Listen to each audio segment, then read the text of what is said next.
ქართული ფეხბურთისთვის ისტორიული დღიდან ზუსტად 1 წელი გავიდა. 2024 წლის 18 ივნისს ქართულმა ფეხბურთელებმა ევროპის ჩემპიონატზე სადებიუტო შეხვედრა თურქეთის წინააღმდეგ ჩაატარეს და ევროპის პრესტიჟულ ტურნირზე ისტორიაში პირველად აღღერდა საქართველოს ჰიმნი.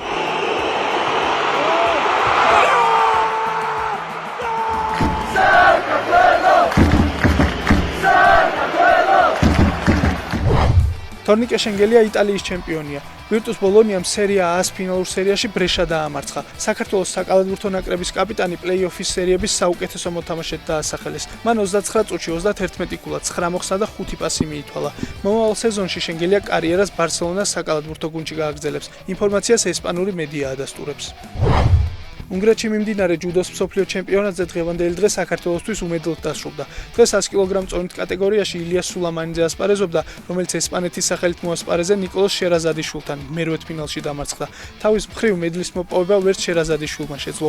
ბუდაპეშტში მიმდინარე ტურნირზე საქართველოს 1 ოქროს, 1 ვერცხლისა და 1 ბრინჯაოს медаლი აქვს მოპოვებული. ხვალ ოქროს მედლის მოპოვებას გურამ თუშიშვილი და სოფიო სომხიშვილი შეეცდებიან.